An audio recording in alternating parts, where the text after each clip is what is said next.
nature is rational and social, and my city and country, so far as I am Antoninus, is Rome, but so far as I am a man, it is the world. The things then which are useful to these cities are alone useful to me. Whatever happens to every man, this is for the interest of the universal. This might be sufficient. But further thou wilt observe this also as a general truth, if thou dost observe that whatever is profitable to any man is profitable also to other men. But let the word profitable be taken here in the common sense as said of things of the middle kind, neither good nor bad. As it happens to thee in the amphitheatre and such places that the continual sight of the same things and the uniformity make the spectacle wearisome, so it is in the whole of life. Return to thy sober senses and call thyself back.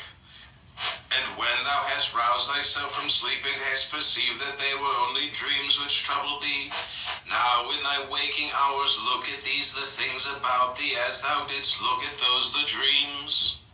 I consist of a little body and a soul. Now to this little body all things are indifferent, for it is not able to perceive differences.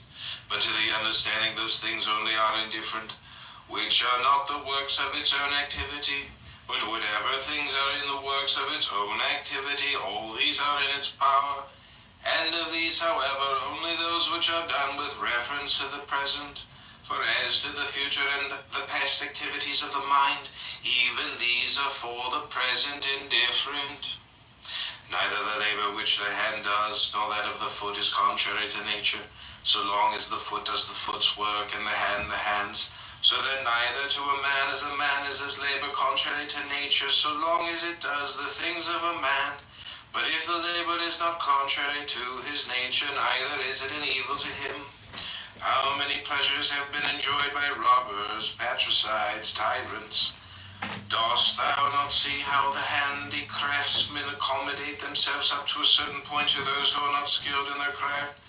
Nevertheless, they cling to the reason, the principles of their art, and do not endure to depart from it. Is it not strange if the architect and the physician shall have more respect to the reason, the principles of their own arts, than man to his own reason, which is common to him and the gods?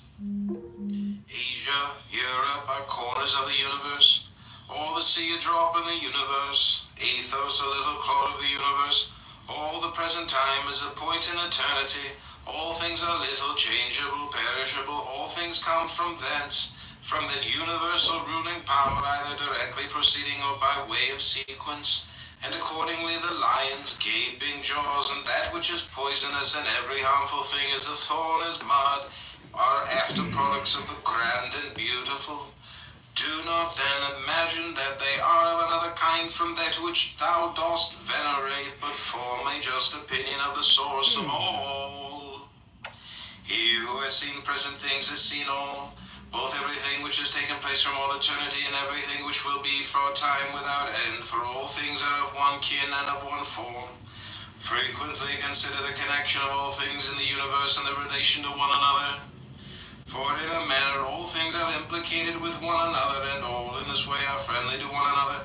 For one thing comes in order after another, and this is by virtue of the active movement and mutual conspiration and the unity of the substance.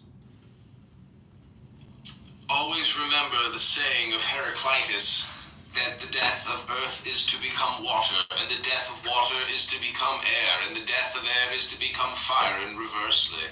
And think too of him who forgets whither the way leads, and that men quarrel with that with which they are most constantly in communion. The reason which governs the universe and the things which they daily meet with seem to them strange, and consider that we ought not to act and speak as if we were asleep, for even in sleep we seem to act and speak, and that we ought not, like children who learn from their parents, simply to act and speak as we have been taught. If any god told thee that thou shalt die tomorrow, or certainly on the day after tomorrow, thou wouldst not care much whether it was on the third day or on the morrow, unless thou wast in the highest degree mean-spirited, for how small is the difference. So think it no great thing to die after as many years as thou canst name rather than tomorrow. Think continually how many physicians are dead, after often contracting their eyebrows over the sick, and how many astrologers after predicting with great pretensions the deaths of others, and